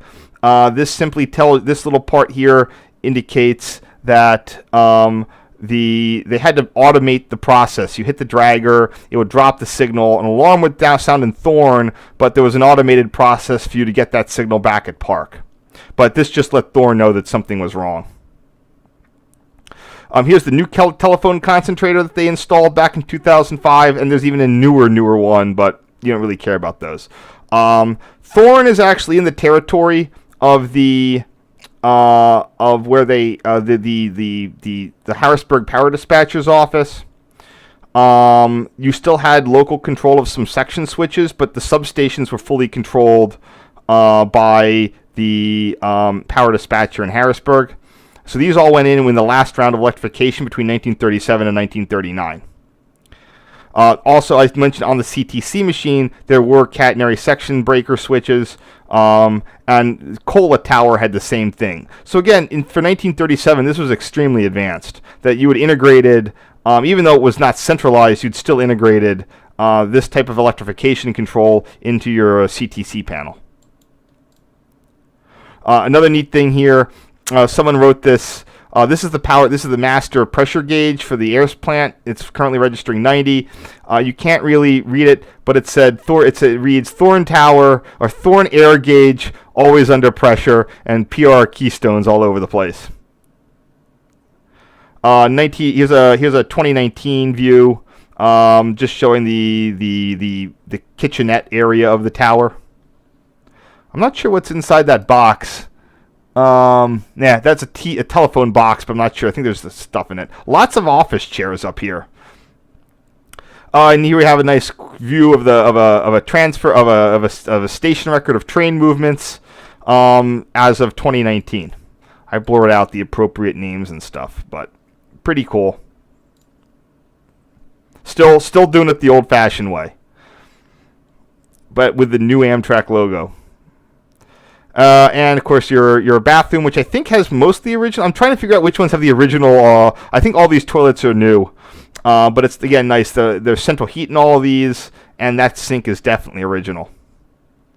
One other thing, by 2019, I mentioned that everything west of here was now directly controlled by the dispatcher, and the operator at Thorn had a little video display of what was going on between here and Lancaster. Couple stories. Quick story once. When my first time visiting back in 2005, the Pennsylvanian the Thorn operator was told to let this freight train go at Glen. It's the Coatesville freight that goes out there every day. The crew couldn't believe it. They never get that signal. And then they just made it onto the main line when they were told, nope, you gotta pull them over for the Pennsylvanian to pass. Well, you can't really pull, there's no passing siding really set up for this because Callan there's no crossover down there. So what the train had to do was they had to cross over to track 2, back up past the tower on track 2, Then head forward. That's him completing the. And then head forward, and when the train passed, these are reversed.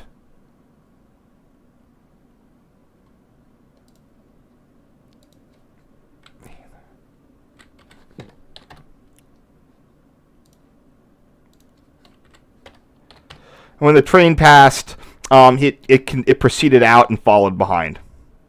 Another quick things, again, views from the tower when I was there. This is just a SEPTA local doing its full crossover bit all the way over. I need to add this. I should rearrange this earlier in the presentation. And then heading back out again. Just a quick thing of Thorn with an ASC 86 heading by. Now we're on to Park. Oh man, this is not good. Way late on this. I'm sorry for the length on this. Part of it is me getting a handle how long this is going to be. I can probably cut some stuff.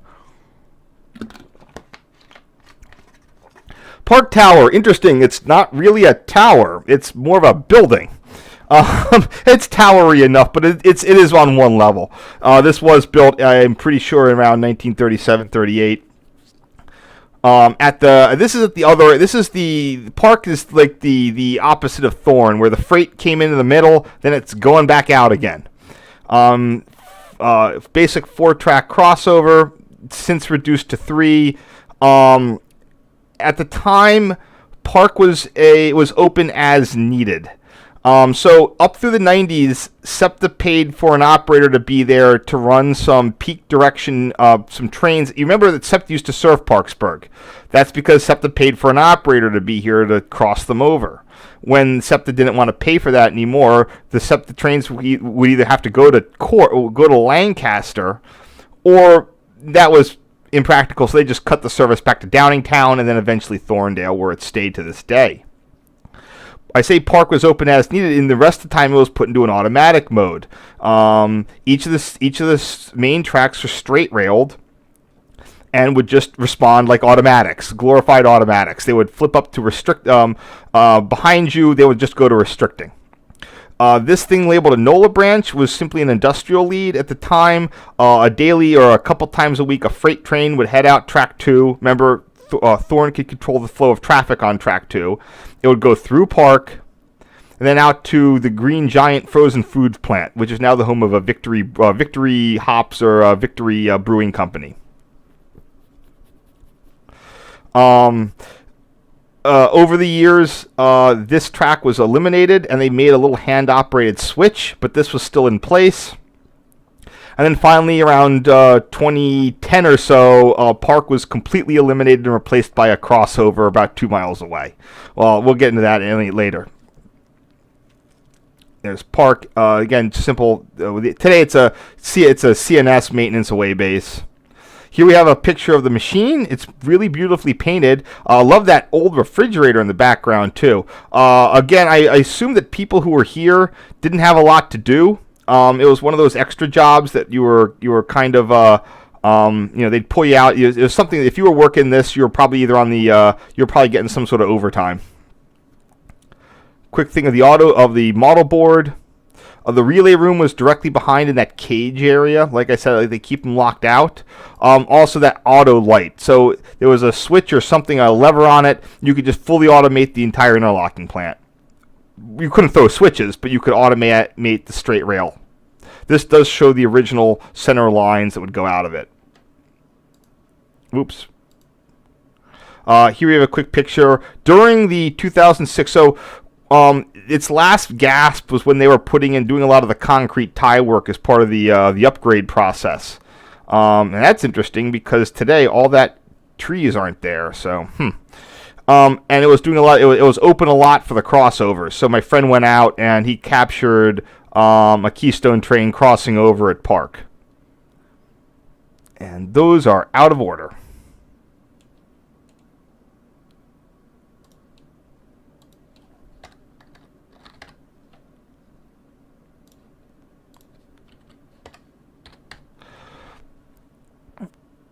And you can see all the little different intermediate dwarf signals there.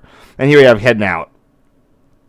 Yeah, Park got some additional stuff back in the 80s. You can see that they got some catenary upgrades. But today there's just nothing there. It's all gone. Here's the new park if you're interested. It's about 3 miles to the west. It's a simple 4-track crossover. The tracks are still numbered 1 and 4 though. And by the way, this was so even despite all those, that's the A&S that goes to the Acklin and Susquehanna. This is this was originally built up through 1948 as a 4-track line. Quick thing I want to do, I might cut this for time, but I'll talk about it here.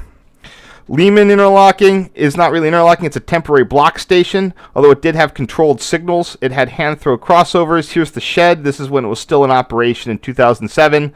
Again, Lehman is one of those coveted. There are very few people who could operate Lehman, and even if they only needed you out there for a very brief period of time, you'd still get a whole day's pay out of it, even if you only worked a couple hours to do one thing.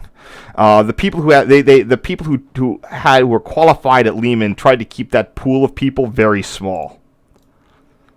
Like I said, there's TBS Lehman. It's halfway between Park and Lancaster. 2 hand-operated crossovers, 2 semi-automatic switches. That means they could signals. That means they normally operated automatically, but could be set to stop. Just another view of the hut. What it looked like. There's the other signal. And here's a quick view of the inside when it was in operation. Not much in there. I think that the controls for the signals were in that cabinet, and then there's your block line. And here it is today, there, but kind of stripped down and ransacked. So it's still there, but the interlocking has been turned to a full interlocking now. But the hut is still there. Okay, next one is Cork. Cork interlocking in Lancaster, Pennsylvania was built in 1926 or 1927 along with the station. Note the beautiful copper cladding and downspouts. Cork interlocking is I don't think I have the full thing here, but the majority of it, it's very long. It's several. It's like 2.7 miles long. Although don't discount the railroad miles when they cut off when they remiled it. One of the miles here is like 1,000 feet because they shortened the line. So it starts this is where the track used to go from 2 tracks to 4 tracks. Goes through the station area. There's the junction with the Columbia Secondary or Columbia branch. It was also electrified for freight service. Here we have another view of the tower and the associated compressor house for the air plant. Here we have the reverse. You can see the air reservoirs and stuff behind the compressor house. Also, you can see how it, in this other photo, how the brick matches the Lancaster station. This is all built as a giant project. Also, one of the earlier examples of high-level platforms. The original, just like North Philadelphia, it was built with special station tracks so that trains could platform and stay out of the way of freights that would need the wider clearance envelope. This is when the interlocking was being rebuilt. And they removed the station tracks and just used bridges to have people board on the main tracks because those main tracks there was no need for that sort of thing anymore since there was almost no freight service. In fact, this track was going to become the dedicated freight bypass right there. One neat thing on Cork is, as you said, looking up to the copper-clad bay window, you can see the model board in operation there. Going inside the tower. Looking into the bay window, see the operator's desk, Model 14 machine in front of us, lights of the catenary section switches, defect detector there. Other way, again, crew lockers, more bay window. Here we have the 80-some lever Model 14 machine. I think it was 80, maybe I'm wrong. I can't remember. I have to look that up. Oops, there we go. One of the cute bits about the interlocking machine that it has the tower has its own little framed picture of the tower on it. That's been there since the early 1990s. I have older photos of it showing that there. There's your rusty rail charts, etc. I did not take these photos, but they do not fit in one frame. So again, here's the old part of the tower. So again, this is in 2006 when they're doing track work to bring the line up to 110 mile an hour standards. Also note that they have these different rusty rail tags. They don't have to do that double blocking device bit with it. Another view looking down towards the east side of the tower on top of the interlocking machine. This is the type of billboard style model board that you're used to, like at Harris, at the Harris Tower Museum. In fact, this is very similar to the Harris Tower Museum in terms of internal fittings. Again, just another view of down the other way. There's your stairway, same sort of pipe, very similar design. Your defect detector, hot box, dragging equipment. Again, if you zoom in there, you can see the passage of a train. Axle, axle, axle, axle, axle, axle, and then those two lines are probably for the dragging equipment. Or, oh, sorry, that's probably for the engine, I mean, or something. A close-up of the catenary section switches. Remember, these look exactly like the ones at Thorn. Made as part of the, they were installed as part of the same capital improvement. On the operator's desk, we have your old the auxiliary switches and things that turn on. What are all these switches? They turn on train order lights, approach lights, traffic. It's all just sorts of random. Sometimes it's interlocking related. Sometimes it's not. If you've been to the Harris Tower Museum, you'll notice sometimes you have to press extra buttons to set routes over non-electrified track. Anything that needed a switch was put on this little panel here. And I think these are also station starting, train starting lights. And it's picking up various notes and whatnot. Telephone line, concentrator with a handy-dandy schedule cheat sheet.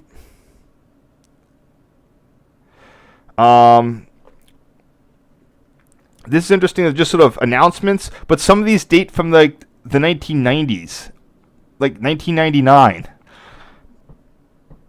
Now this is something I wanted to get into with the panel blocking devices. And of all my photos I've taken of all this stuff, I feel like this is one of my most valuable photos that I have because it shows a panel blocking device in operation. I don't think these exist anywhere anymore, and this. I mean, you can set these up to make it look like, but this is honestly being used. So how do these work? I told you with the little rotating knobs.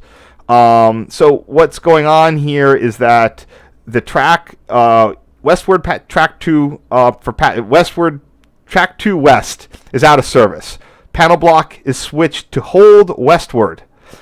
Train needs to go and run reverse direction going on track 1 to the west. So if you need that, you set that to the switch again. You swap the little thing, and it means movement. That means it now reads movement westward.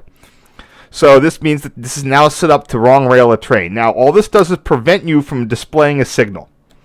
It's just an extra reminder, but it's a little helpful efficiency thing, so the operators can save time with applying the little blocking device cans, and it's a little more foolproof too.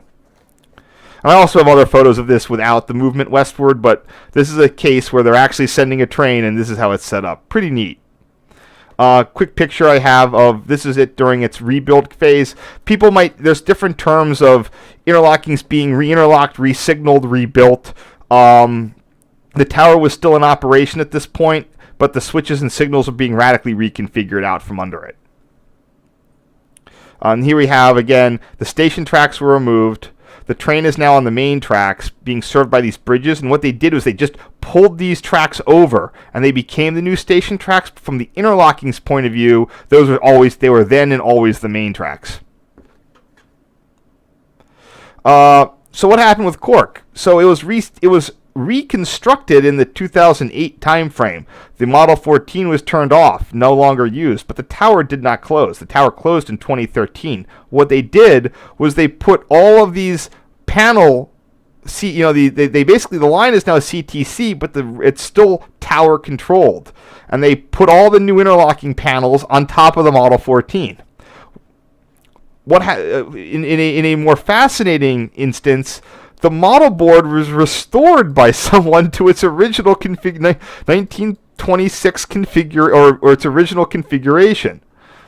It's a little hard to see here, but if you remember what you saw previously, there was a lot of stuff that's been painted out and taped over or whatnot. But someone went and painted it all up. Specifically, they restored the 4 tracks going to the east. Those have been gone since 1948.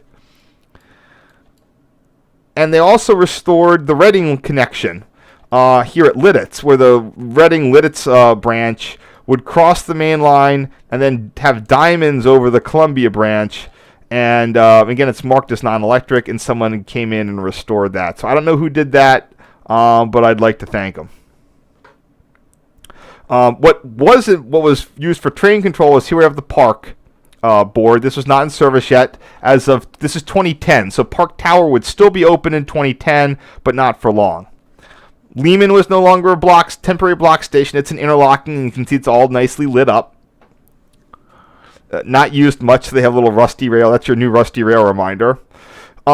Cork itself was turned from 1 interlocking into 4 interlockings. Holland, the connection with the New Holland secondary track for freight. This is used to be at the far end of the bridge Conestoga, which is at the east end of the station, has a crossover connection to the freight bypass track.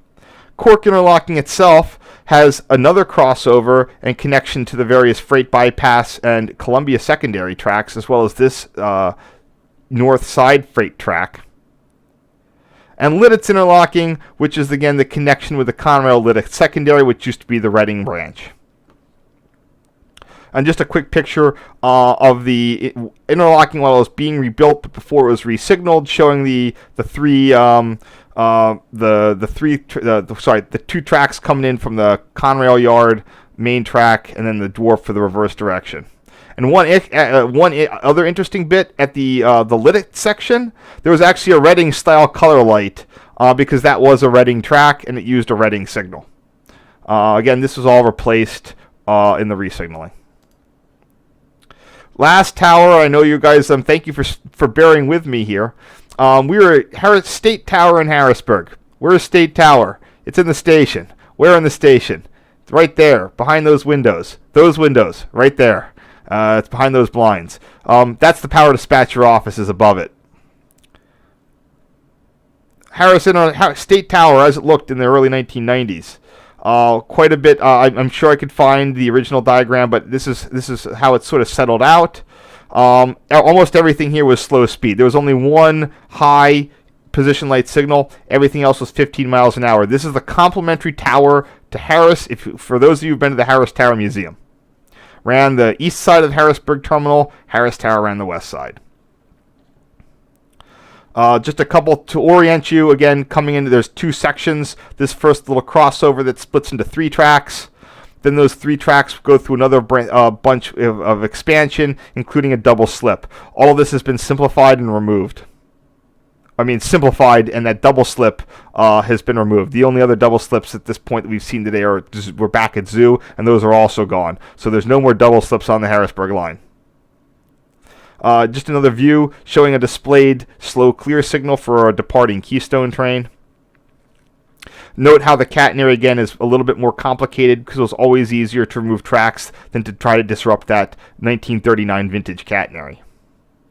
State. It's this was my first second ever tower visit. I was going to Chicago on the Three Rivers, and a conductor wonders what I was taking a picture of, and I said I was trying to get a picture of Cork Tower, and he was impressed that I knew about Cork Tower. And when we got to Harrisburg, the train had about a 30-minute layover to attach the road railers for the freight service, so they took me up. You go up there's the main passenger concourse. There's like a secondary. You sort of go off to the side and you go to this door with this Penn Central blue sign on it, and in you go to State Tower. This is the door that I just showed you is over there. This is on top of the interlocking machine. It's about 130 something levers, and with your billboard style model board there. This is a not so good photo showing the other end of the model board and the thing. This is again, I was very young and didn't have a very good digital camera, so not all my photos were very good. Note at this time, one of those occupancy lights was lit up for the GG1 that's there. It was that was an active track with its own that would register in the tower. Just a better flash photo, just showing off the Model 14 machine. This is the Model 14 in its final iterations with the built-in timers and all the other bells and whistles, and also probably a period wall clock. Operator or the train director, Harrisburg was a train director position. Here he is showing me, just giving me a nice action photo, throwing the 122 switch that would let the road railers cross over. No, sorry, he's displaying the signal there. I should mention how the timers work in some of these larger machines. They were zoned, so instead of having like 50 glass globe timers, you had the glass globe timers are there. They're just buried inside the machines, operated by these knobs. So if you need to run time on any of the switch 100 to 126, it would have two timers. It would have two periods: short release and long release. Some signals needed the short release to free up. Other ones needed long release. Short dwarf signals be 1 minute, and that high signal be a 4 minute coming off the main line. State Tower also controlled Roy interlocking at Royalton, Pennsylvania. Here we see at the logical right end of the machine. It was about 10 miles east. Again, 3-track full crossover. Also, it's where the NS Royalton branch would come in. It's still there. Hold on. So here you can see it's the Amtrak tracks, the electrified Amtrak tracks. So these two ones, NS Royalton branch has hooks in, but they generally keep separate from whatever Amtrak's doing. Here we have the Roy machine. It's a US&S style C unit lever machine, so it's not a CTC. It's its own thing, but it looks the same, but it's slightly different. I think it's a Style C machine. I'm not sure, actually. And there's another hot box detector readout. Here's a quick thing of the unit levers. One traffic control. That's for the Royalton branch. Three signals, pairs of signals, and 1, 2, 3, 4, 5. I think one of them is an electric lock switch, and 1, 2. Yeah, you need 4 switches and 1 electric lock. Harris Tower. We all know the museum. What happened? What was it? What happened to it after 1992? Well, this is Harris Tower after 1992. It's labeled State West. Today, it's Harris again. There was a little brief period of time where it wasn't its own interlocking. Again, this is painted black like the zoo one. Also, we have the wonderful bathroom. You can check out the fixtures over there. Same 1930s cinder block style wall bricks or tiling. Neat thing on Harris is that the telephone concentrator, at least in 2003, still worked with the original headset. So here we have the operator doing another action shot for me of answering a block line call. That's the night's block sheet.